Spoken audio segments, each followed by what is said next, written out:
Hey, what's going on, guys? It's your boy King Ajab. Are you one of those people that wonders about the origins of your favorite games? Like, I don't know about you, but ever since I can remember, I've always been obsessed with experiencing media in order of release. I feel like there's something special about it, you know?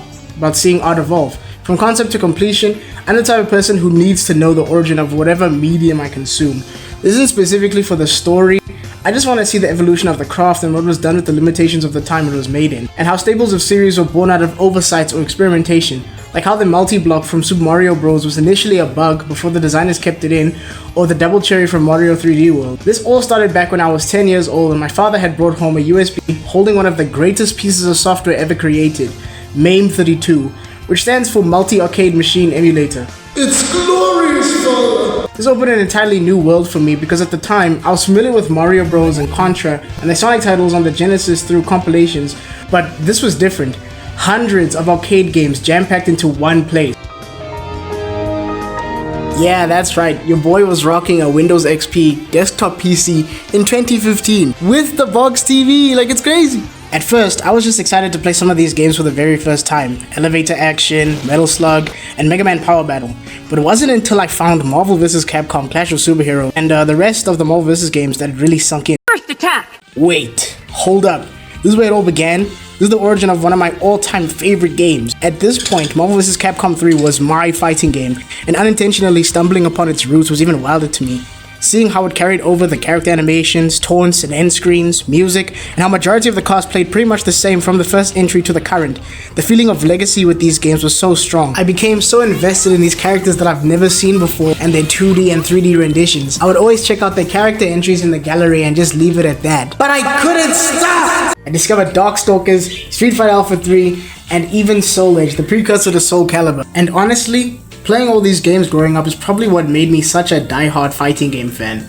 I mean, just look at my current library. If it's got motion inputs and flashy supers, I'm in. There's something about the feel of pulling off a clean quarter circle forward or landing a perfect combo that just hits different. The muscle memory is burned in from years of exploring these classics, and I wouldn't have it any other way.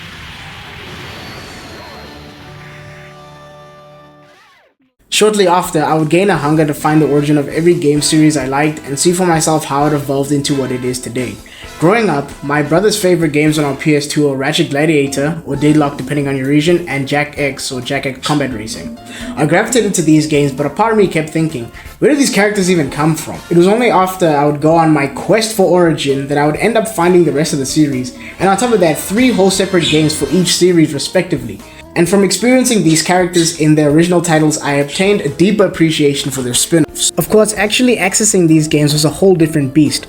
By the time I went looking, most of the titles I wanted were long gone from retail stores, and trying to import used copies from the US or UK was insanely expensive. Luckily, the PlayStation 3 came through with its HD Classics line, re-releases of stuff like Tomb Raider, Jak and Daxter, and Sly Cooper. That helped a bit, but some of these games just never got re-released, and that really bummed me out. At this point, I'll admit, I had a full-on hyperfixation. I needed to play these games. Being so close to them, yet locked out, was just ass. That's when I started looking into more modern emulation at the time. Stuff like PCSX2 and Dolphin. Whoa, buddy! Whoa! Pump the brakes! Are you talking about piracy? No, I swear. You know, people like you really disgust me. If the multi-billion-dollar company doesn't make their game readily available, then god damn it, you just gotta accept it. It's just how it is. I tried, but back then these games seemed like they would never get re-released, and as a kid with no money, this was my best bet at experiencing what came before. At the time, there was no Insane Trilogy, or Mario 3D All-Stars, or even Soul Reaver collections. There was only the internet, the emulators, and the ROM. Emulation allowed me to go back and see what I was missing, and I loved every second of it. Seeing the progression of a series, even if it was subtle. Like, hear me out. Take Ratchet & Clank for example. My first game in the series was Gladiator, and at the time it felt like everyone already knew Ratchet & Clank in the game. Everyone knew who they were, except me, and I hated feeling out of the loop. But going back to play the earlier entries completely changed that for me. Suddenly, all those references clicked and I got to experience the very moments those characters were reminiscing about. Even better, I watched the weapons and mechanics gradually evolve until they became what I'd first encountered in Gladiator. And honestly, I wouldn't have been able to experience any of that without emulation and, let's just say, a bit of sailing the 7 seas. Man, Nintendo. All my homies pirate retro games.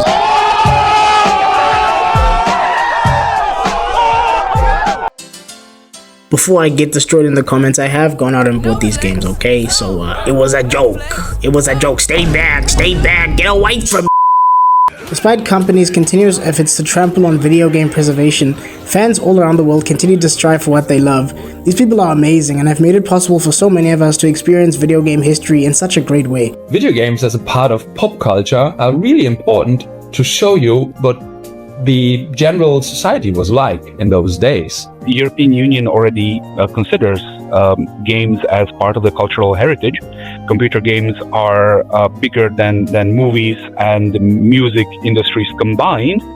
I would love to see companies like Nintendo and PlayStation deliver a similar amount of love and quality to their legacy content like fans do, or at least stop destroying what they've already put together. Nintendo, I'm looking at you.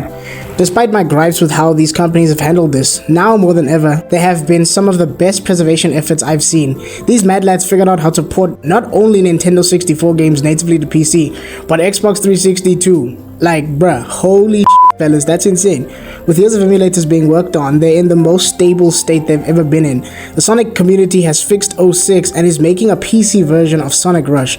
Mega Man Legends got a PC port, and Jak and Daxter. The list goes on, man. To see all of this, so many hardworking fans who strive to keep these titles alive is heartwarming and cements just how important video game history and preservation as a whole is. Because when the consumers become the creators, you know you've got something special.